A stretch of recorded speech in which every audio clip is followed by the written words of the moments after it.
you say it. And apologies for looking kind of shabby. I think I look like an old auntie here.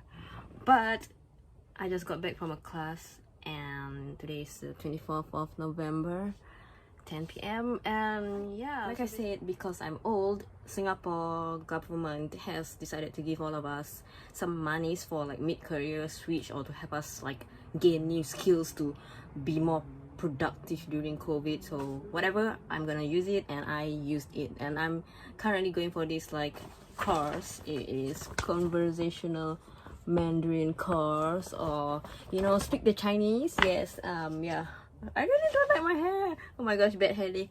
It's okay, it happens to everyone. So yep, today's the first lesson, and the teacher, her English is not that great, but she understands Chinese language well, so it is a lot like, you know, even though it's basic, the elementary course, and it's mostly nothing new that I don't know already. There's some value added to it lah. So okay, so this is my notes. Like, I know my handwriting sucks, but okay, so I'm just gonna run through what we learned today. So basically we did some greetings, and like the common mistakes, like basically when someone says ni hao to you, you don't say back how, because that's like kind of rude or weird or awkward, because when they say ni hao, it's like hello, it's not like you good, you know. So yeah, so we learned, I have a better clear understanding of the four tones also, and then yeah, so basically, okay, let's start. So the introduction, ni hao, 我是新加坡马来人. Oh, by the way, she thought that I was Indian. She was like saying that you have mask, I thought you Induran. So I was like, rude. Not that there's anything wrong with being Indian, but just because I'm dark, you think that I'm Indian. That's kind of like backdated thinking, which I think we should, you know, change. But other than that, it's pretty much okay, I guess. Yeah, it was quite weird because most of the my classmates are guys, and then, you know, for Chinese language or Mandarin, they use a very high pitch than normal speaking tone, because they want to differentiate the tonalities of the words. So it's just weird hearing like guys repeat after her things like po, mo, like I forgot already. So yeah, we'll get to that. Yeah, so basically we learn about the, you know, Singaporean, and then Singapore Malayan, or Singapore Huaren. Yeah, so and then about how some words, although pretty much everything follows in the English grammar, some parts of it are flipped. Like instead of saying good evening everybody, we say ta cha wan sang how. Did I even write that correctly? I can't read my handwriting. Yeah, but basically it says like ta cha means you all, and good evening, so it's like reverse. So that was an interesting thing to highlight about.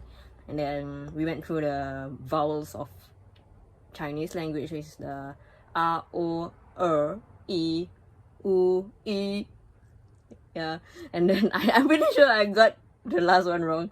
And then we also went for the four tonalities, which is the ma, ma, ma, ma.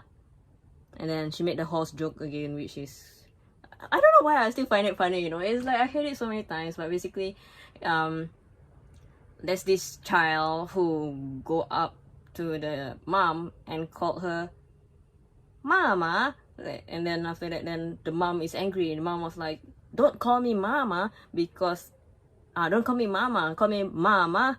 And then after that, then the dad or the husband said something like, "Mama, mama, all the same," implying that the mom is like a horse, you know, because ma in Chinese is horse. So yeah, she said that. And then also there's the ma, which is the question kind of, she calls it the soft tone, which I was like, oh, so the soft tone is basically the last of the Chinese, in my opinion. So basically it's like ni hao ma, you know. So it's like there's no tonality to it. So that was something that was interesting to me. And then she says that a lot of words are fourth tone, so that's why when Chinese people talk, sometimes it just seems like they're yelling all the time. And then I learned quite a number of words on. I won't say I learned it because I already knew it, but I learned how to write the pinyin for it. So like, you know, there's my, and then there's my, which means buy and sell, I think. And then, you know, things like why we choose Han Yi versus Hua Yi in Singapore.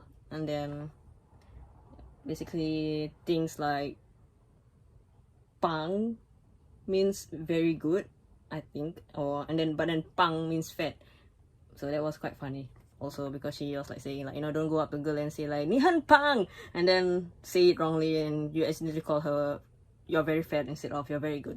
So yeah, and then yeah, so basically it's just the typical Ni hao, and then Ni hao ma, Hen hao. It was quite weird because she went from the back to the front. And then I'm like, but then it makes sense because she wanted us to learn the alphabet, so to speak. So in this lesson we learn like bo, mo,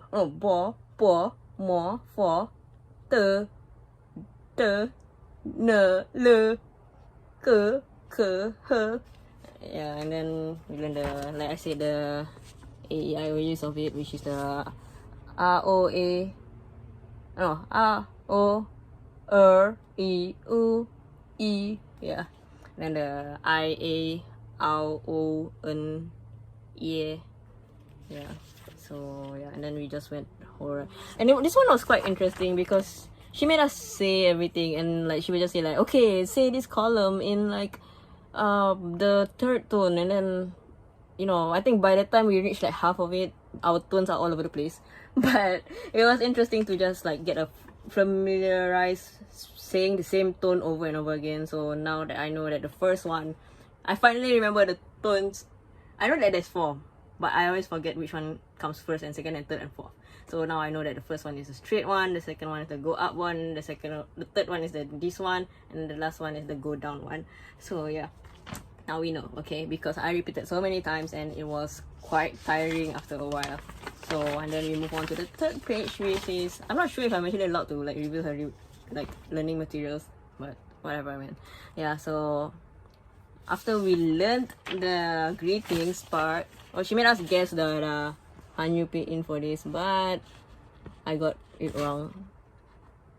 Okay, I only got one letter wrong, so that's not so bad, right? Yeah, and then so yeah, like you say, she give the little notes about how you don't, if someone says ni hao, you just reply back ni hao, don't say how, you know. Then if someone says ni hao ma, then you say ni hao ma back, bitch. So anyway, yeah, and then she added value to that by extending a bit. So instead of like ni hao, you can say like NIMENHAO, and then like ni hao ma, you can change it to NIMENHAO ma, to ta hao ma, and tamen hao ma. So that was interesting. And then the basically subject, we learn about subject. So there's like I also learned the word yeah, which I never knew that literally means also. So it's like 我也很好. It means like I'm also well. So yeah, and then 都 also was quite, it's just like those kind of things where you hear in real life but you don't really register in your brain. So when you read it, it sounds a bit off to me. But so far I think this is relatively natural.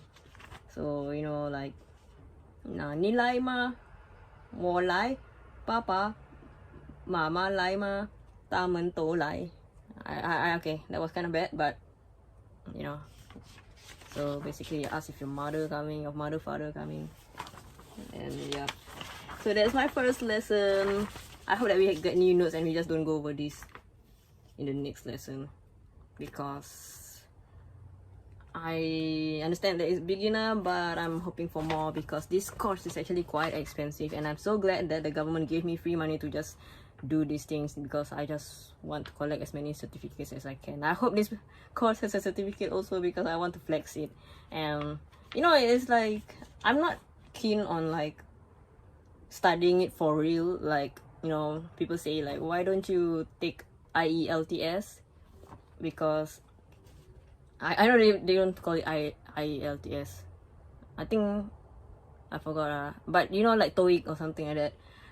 People always ask me why I don't do that, but I think that in terms of examination, I prefer the casual ones. Like even GCO levels is already very good to me, so I don't really need like a standard IB or, you know, I mean, in all fairness, if you can afford to do it, definitely do it. But then to me, I just want to know as many languages as I can in like the most comfortable way, and also the most not degenerate way. So I do not want to like bastardize, like anyhow learn something, but then I also don't want to like formally be schooled about certain languages.